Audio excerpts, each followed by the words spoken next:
Bonjour à tous, merci d'avoir rejoint cette communauté des achats qui va, je l'espère, vous apporter plein d'astuces et plein d'éléments pour améliorer votre efficacité.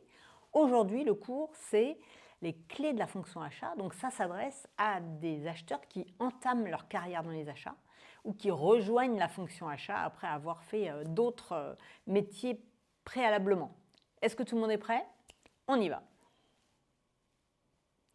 Alors, je me présente rapidement, je suis Judith Palan. Ça fait depuis les années 90 que je suis dans les achats. Je suis diplômée du MBA de l'ESCP, j'ai fait du conseil et de la formation en achat depuis les années 2000.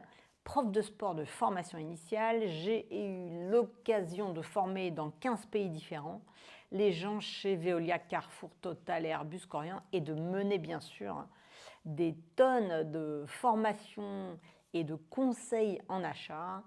J'ai dépensé des milliards d'euros pour des grosses entreprises et des PME et je vais vous livrer cette expérience désormais. Alors, quel est l'objectif de cette session? Cette session, c'est de présenter toutes les facettes du métier des achats pour n'en rater aucune. Alors, premier objectif de la fonction achat, quel est-il?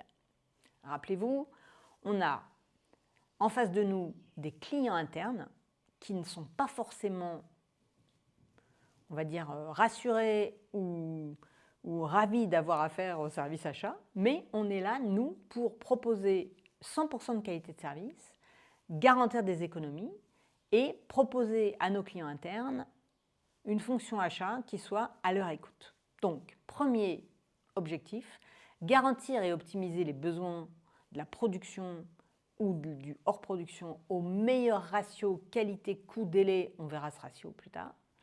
On doit garantir et optimiser les économies et les processus achats en développant une expertise technique et en rationalisant notre panel de fournisseurs.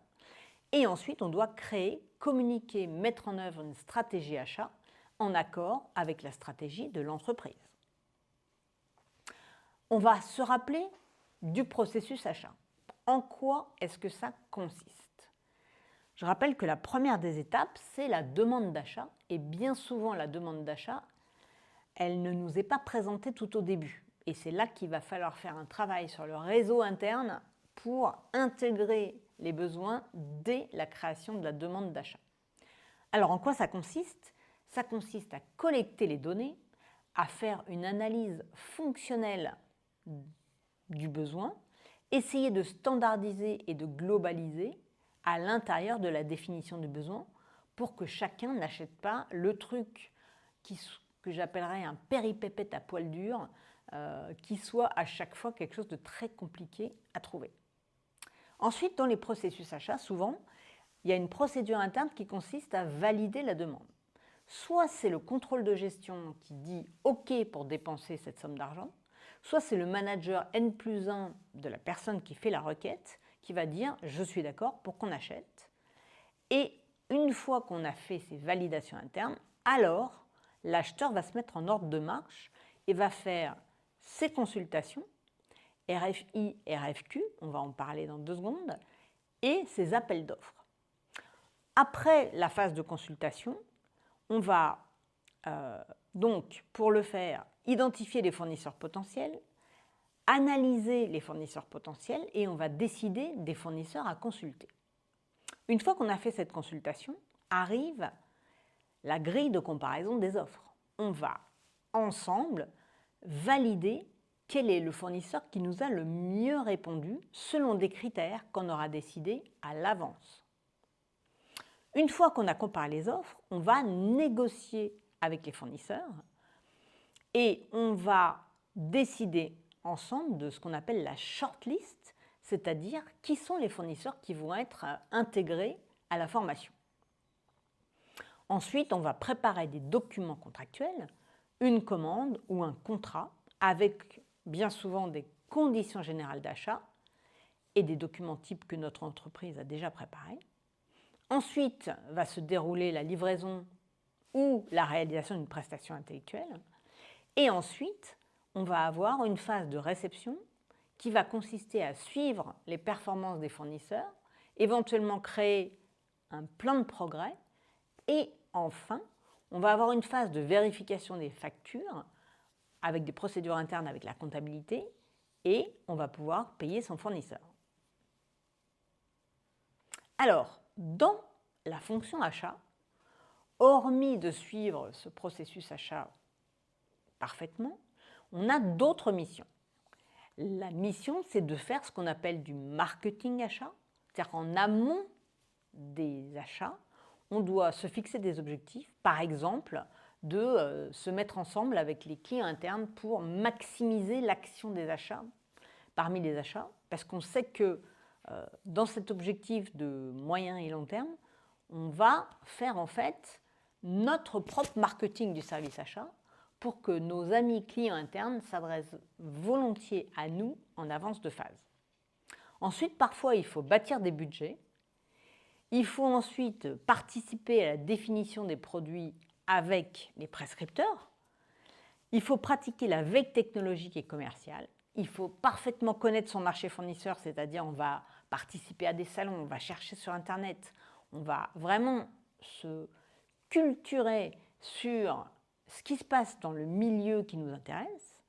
On va enfin connaître les besoins passés, actuels et futurs de nos amis clients internes et on va évaluer et homologuer des fournisseurs en permanence des nouveaux pour se tenir au fait de meilleures pratiques possibles. Ensuite, on va consulter des fournisseurs, négocier et contracter avec les fournisseurs, contrôler les performances des fournisseurs, régler les litiges, passer les commandes, relancer, faire du suivi en interne et traiter les demandes d'achat. Alors, ce qu'il faut comprendre des achats, c'est que ça a un potentiel de levier stratégique extrêmement important, puisque dans une entreprise, en général, les achats représentent 30% de la dépense. Si on fait 30% de la dépense pour une entreprise hors production, dans une entreprise de production, évidemment, c'est beaucoup plus, jusqu'à 50, voire 60%. En général, on a sur 1 million de chiffre d'affaires, 475 000 euros d'achat, 300 000 euros de frais de personnel et 100 000 euros de frais fixes. Donc, si on baisse la dépense des achats de 5%, je vous laisse faire le calcul, on améliore drastiquement la marge. Et faire 5% d'économie aux achats, c'est beaucoup plus facile que de faire 25% de chiffre d'affaires en plus. Ça, c'est le langage qu'il vous faut tenir vis-à-vis de tous les clients internes pour vendre votre fonction achat. 5% d'économie aux achats, c'est beaucoup plus facile à faire que 25% de chiffre d'affaires en plus. Rappelez-vous de ce credo parce que c'est le vôtre. Quelles sont les missions des achats ? D'abord, on est là pour maîtriser tous les risques à court et moyen terme, c'est-à-dire qu'il faut savoir maîtriser les contrats de façon à mettre dans les termes de contrat toutes les clauses qui vont protéger votre entreprise. On va ensuite contribuer au processus d'innovation par la veille fournisseur et ensuite on va développer et gérer des relations avec les fournisseurs parce que je vous rappelle qu'un acheteur sans fournisseur, ça ne peut pas fonctionner. Donc on est là pour trois choses. Créer de la valeur, réduire les risques et optimiser les coûts en dernier lieu. Je rappelle que dans la fonction achat, on a un ABC. On essaye de parler de marketing achat, d'achat et d'administratif achat. Bien souvent, hélas, ce marketing achat, c'est la dernière roue du carrosse dans l'emploi du temps d'un acheteur. Or, si vous ne savez pas de quoi il en retourne à l'expression du besoin, si vous ne savez pas faire votre recherche, votre sourcing de fournisseurs et les évaluer à l'avance, vous risquez d'acheter le mauvais produit auprès du mauvais fournisseur. Ce qui est très important, c'est de coopérer en interne en permanence.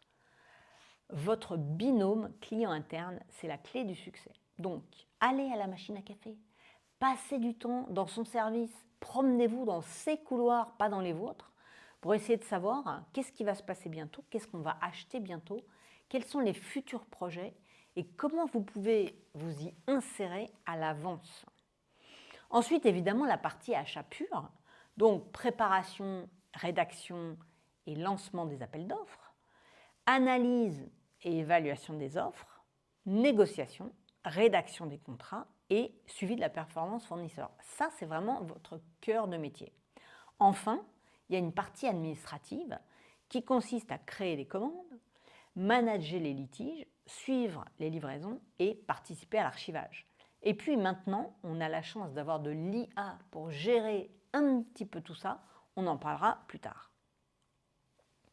Je rappelle que le professionnel des achats, c'est quelqu'un qui travaille en équipe.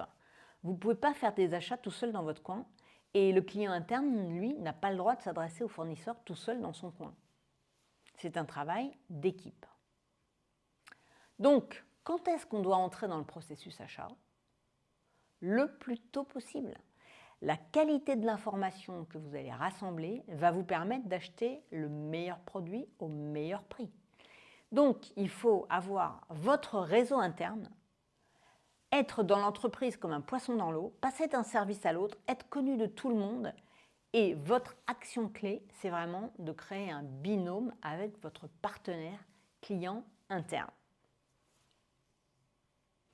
Rappelez-vous que le professionnel des achats, il est en relation avec tout le monde dans l'entreprise.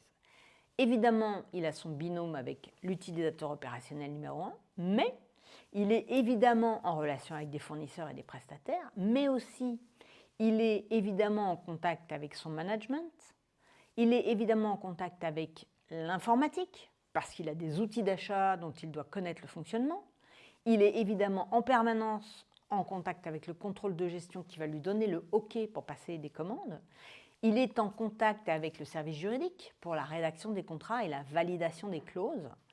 Il est évidemment en permanence en contact avec la comptabilité pour établir des virements, pour établir le calendrier des paiements dans chacune des commandes.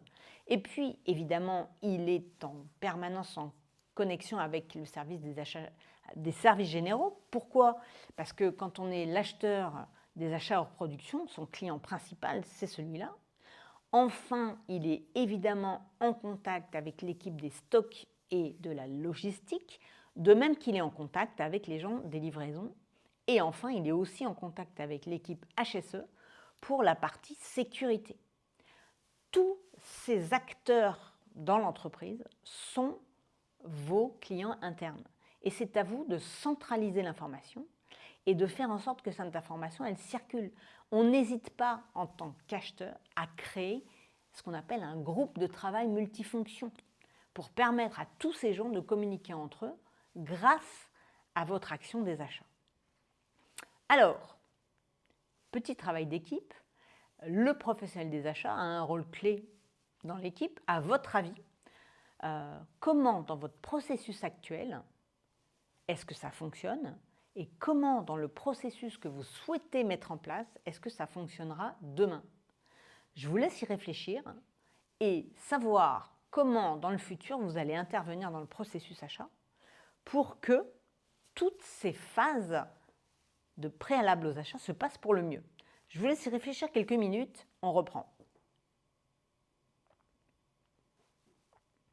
Donc on reprend avec la taille de votre entreprise qui va parfois déterminer la démarche achat. Ce qu'il faut comprendre, c'est qu'il vous faut absolument une démarche structurée qu'on va appeler la démarche achat, qui vous permet de recueillir le besoin de façon officielle et pas quelqu'un qui passe à votre bureau en disant « tiens, tu peux m'acheter ça », mais d'écrire dans un document qu'on va appeler expression de besoin ou qu'on va appeler en préalable à la commande, un document qui va en effet, de façon très précise, définir le besoin, définir le calendrier du besoin, les quantités, ce que le client interne souhaite acheter de façon formalisée. Ensuite, grâce à ce besoin bien formalisé, vous allez pouvoir rechercher des fournisseurs dont les offres vont correspondre à ces besoins.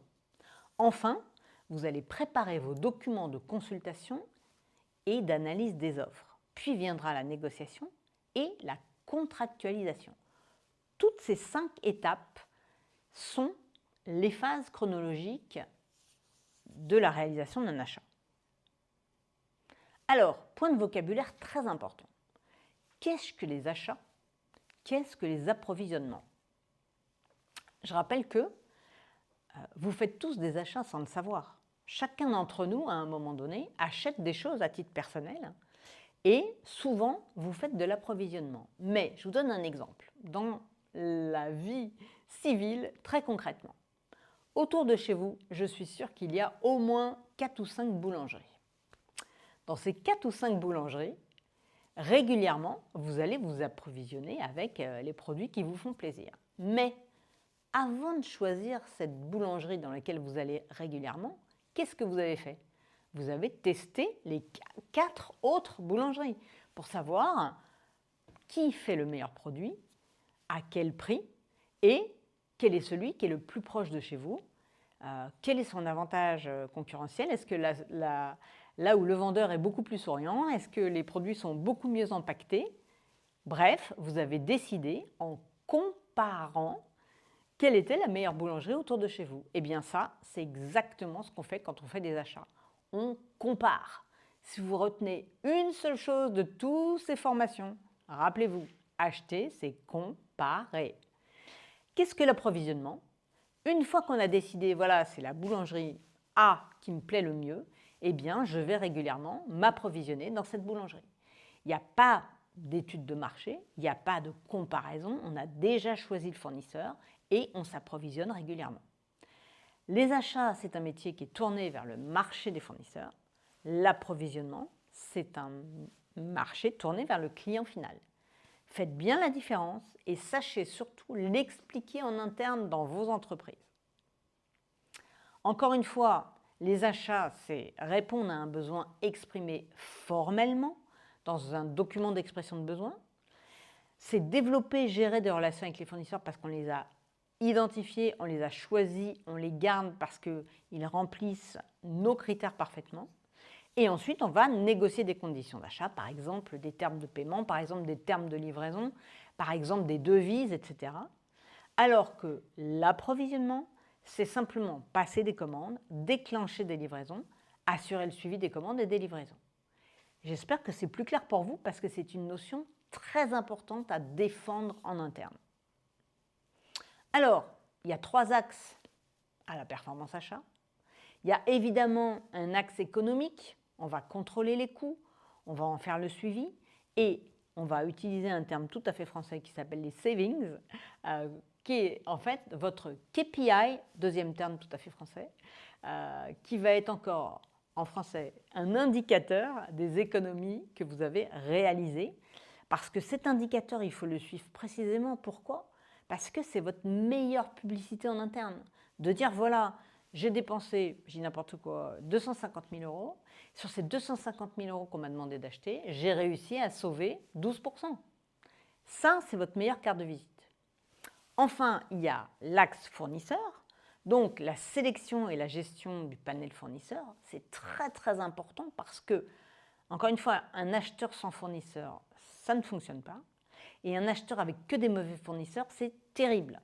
Donc, il vous faut avoir des fournisseurs qui sont fiables, au-delà d'être moins chers que d'autres, qui sont fiables, c'est-à-dire qu'ils vont vous livrer à la date où c'était prévu.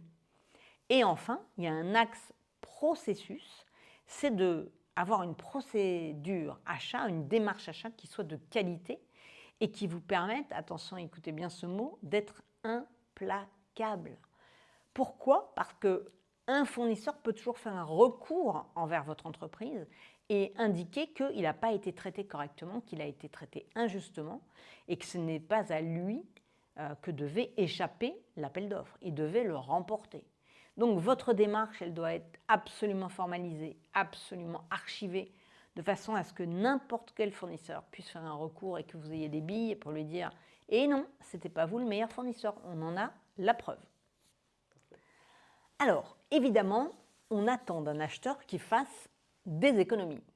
Or, on ne peut faire des économies que si on considère ce qu'on appelle en bon français le TCO, donc Total Cost of Ownership, ou coût de possession total en vrai français.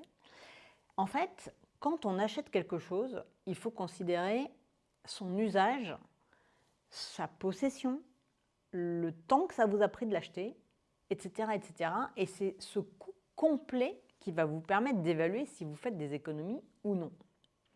Donc, je prends l'exemple tout simple d'un photocopieur. Tout le monde connaît l'achat d'un photocopieur. Quand vous achetez un photocopieur, la chose elle-même, en général d'ailleurs vous la louez plutôt que vous l'achetez, la chose elle-même, elle coûte assez peu d'argent. En revanche, il y a des photocopieurs qui dépensent 2 fois plus de courant électrique, qui dépensent 2 fois plus d'encre, qui gâchent beaucoup plus de papier, qui utilisent un papier beaucoup plus cher, qui ne sont pas livrés au bon endroit. Et tout ça, ça contribue à faire le coût complet de votre photocopieur et même le coût complet de chacune des copies. Donc, ce qu'on attend d'un acheteur, bien souvent, c'est qu'il réalise des économies. Or, ce qui est très important pour comprendre les économies, c'est d'avoir un contrôle des coûts sur ce qu'on appelle en bon français le TCO, Total Cost of Ownership, qui veut dire en fait le coût de possession totale des articles qu'on achète. Ça permet de contrôler le coût d'achat sur tout le cycle de vie, le bien et les services qui vont avec. Exemple, vous avez sûrement entendu parler du coût complet d'un photocopieur. Un photocopieur, il a un prix unitaire, souvent d'ailleurs il est en location ce photocopieur, mais il a tout un tas de coûts annexes. 1, la livraison, 2, la garantie, 3, l'énergie qu'il va dépenser, parce qu'il y en a qui dépensent 2 fois plus de courant que d'autres, 3, le prix de l'encre qui doit être mis à l'intérieur, le prix du papier qui doit être mis à l'intérieur, et enfin, le nombre de fois il va tomber en panne où il va falloir acheter la prestation du réparateur. Ça, c'est un coût complet. Et puis, tout le monde peut le comprendre, tout ce qui va comme annexe au prix d'achat va rajouter dans le coût complet. Maintenant, selon les économies qu'on fait, on va augmenter le résultat de l'entreprise, gagner en part de marché, diminuer le prix de vente parce qu'on a mieux acheté, ou proposer plus de fonctionnalités pour le même prix. Je vais prendre un exemple sur le coût d'achat. Je vous montre. Est-ce que vous voyez cette chaise? Cette chaise, j'en suis très fière, c'est moi qui l'ai achetée il y a très très longtemps en arrière.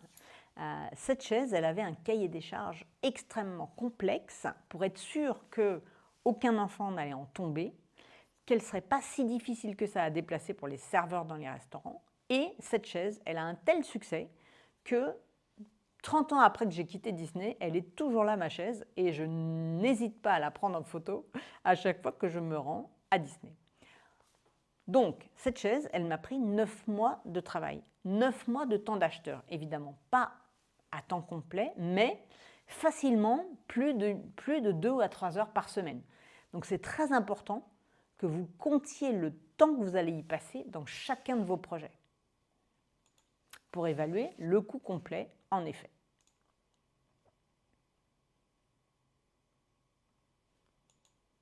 Alors, petit exercice, vous allez chacun de votre côté définir le TCO, le coût de possession d'un véhicule. Et ensemble, on va voir dans quelques minutes toute la liste des coûts accessoires et annexes à la possession d'un véhicule. Je vous laisse travailler 2 secondes.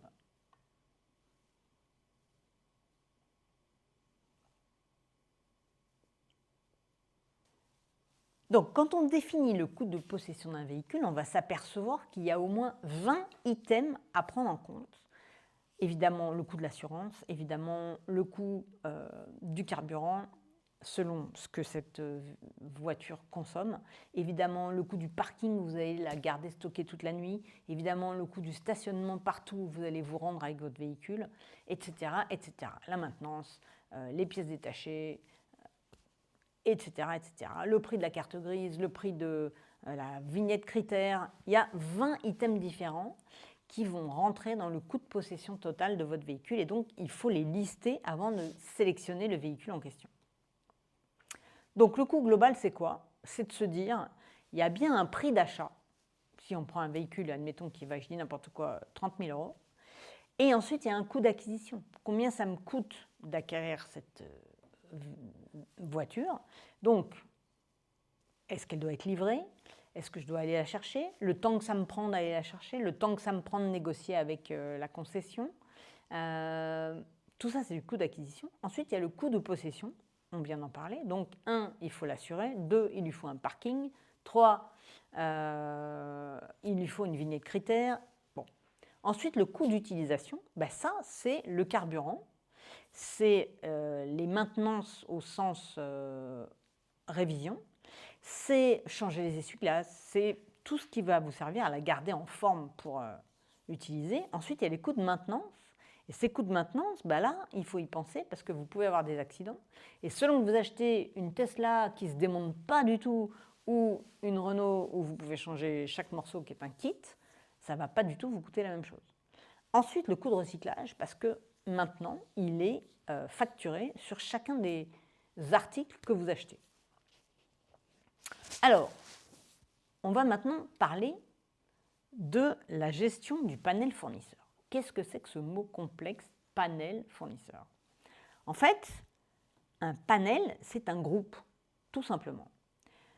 Dans votre groupe de fournisseurs, vous allez toujours essayer de trouver les fournisseurs les plus fiables. Donc, pour gagner en efficacité, l'idée, c'est d'éviter d'éclater les quantités, c'est-à-dire de ne pas acheter 3 objets à chacun des fournisseurs de votre panel, mais de savoir que ce fournisseur-là est capable de regrouper toutes ces commandes-là. Ça va vous permettre de réduire votre charge administrative et de mieux suivre les fournisseurs, parce que si vous en avez beaucoup et que vous êtes tout seul comme acheteur, vous n'allez jamais pouvoir leur rendre visite, faire connaissance avec leurs autres clients, comprendre quelle est leur stratégie, vous n'en aurez pas le temps. Donc, la sélection des fournisseurs et des sous-traitants, c'est bien des critères économiques, mais surtout aussi des critères environnementaux. Est-ce qu'ils sont, comme vous, aptes à faire du recyclage? Est-ce qu'ils ont des critères sociaux qui vous conviennent ou est-ce qu'ils font travailler des enfants à l'autre bout de l'Asie? Et tout ça, c'est important de le comprendre pour réduire les risques pour votre entreprise. On verra plus tard, mais en qualité de donneur d'ordre, c'est vous qui supportez le risque si votre fournisseur est attrapé pour malversation. Ensuite, je dirais que la fonction achat, elle s'appuie sur la déclinaison de la stratégie de l'entreprise. Alors, dans une entreprise, souvent, il y a ce qu'on appelle un plan stratégique qui, en principe, est bien communiqué à tous les gens de l'entreprise. Et même parfois, il est affiché sur le mur. Donc, dans ce plan stratégique, je vais vous donner un autre exemple.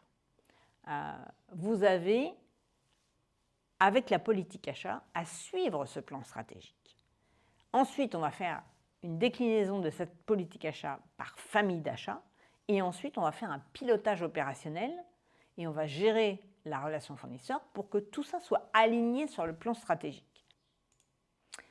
Par exemple, chez Disney, il y a très longtemps quand j'y travaillais, l'objectif de la stratégie d'entreprise, c'était pour devenir profitable, objectif, ensemble gagnons les cœurs de l'Europe, qui était le credo.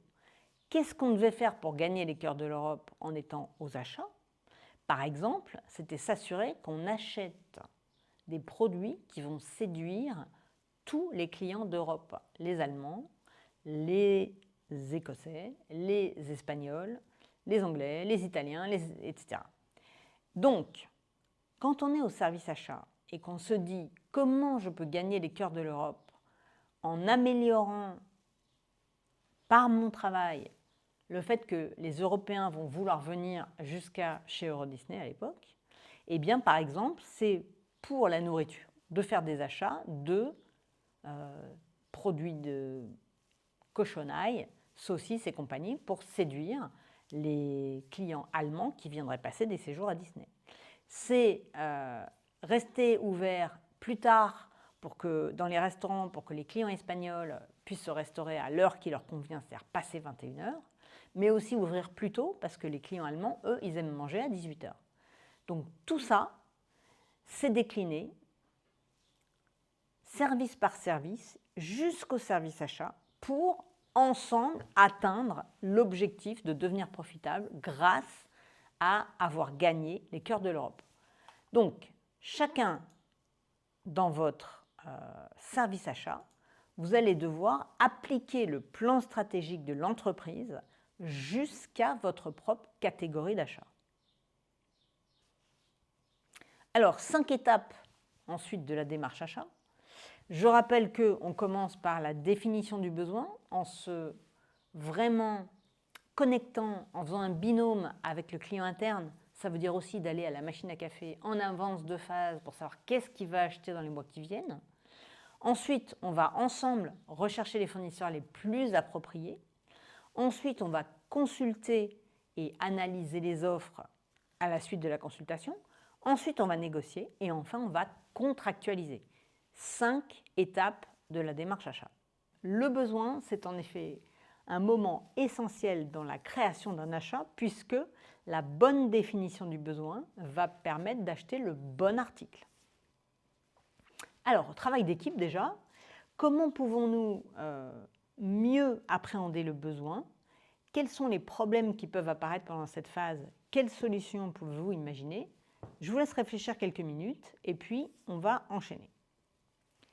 Alors, l'implication du professionnel des achats au début du processus présente des avantages importants parce que plus vous entrez tôt dans le processus achat, plus vous allez faire des économies. Quand il y a encore le produit et le fournisseur déterminés, on fait jusqu'à 50% d'économies. Quand le produit à choisir et plusieurs fournisseurs, on peut encore faire des économies. Quand le produit est choisi, c'est trop tard. Et quand et le produit et le fournisseur vous sont imposés, là, il n'y a plus d'économies à faire. Alors, votre rôle en tant qu'acheteur, c'est de contrôler la définition du produit. Qu'est-ce qu'on va acheter? Et moi, ce que j'aime bien poser comme question, c'est à quoi ça sert? Donc, on doit challenger le besoin. Ça veut dire qu'on va apporter un regard critique sur la demande. Est-ce que c'est juste nécessaire ou est-ce qu'on est encore en train d'acheter un péripépette à pois bleu qui va servir à personne? Est-ce que c'est la bonne définition pour une prestation? Est-ce que c'est le bon délai? Parce qu'évidemment, quand on achète pour demain, c'est toujours beaucoup plus cher. Ensuite, faut-il prévoir des déplacements ou des services complémentaires ou de la formation pour l'utilisation d'un outil à ajouter dans la commande? Tout ça doit être challengé par votre regard critique vis-à-vis de vos clients internes. Cette étape de définition du besoin, c'est essentiel. Encore une fois, on doit acheter ce qui est juste nécessaire. L'objectif, c'est que le produit que vous allez acheter corresponde totalement aux besoins réels de l'entreprise. On évite ainsi toutes les situations de surqualité, où on va payer beaucoup trop cher des fonctions qu'on ne va jamais utiliser, et des situations de sous-qualité, où le produit n'a pas une qualité suffisante pour satisfaire les exigences du client et qu'on va devoir le racheter une deuxième fois, ce qui est encore pire. Évaluer le besoin réel, c'est mesurer l'écart entre la sous-qualité et la surqualité vis-à-vis du besoin réel de l'entreprise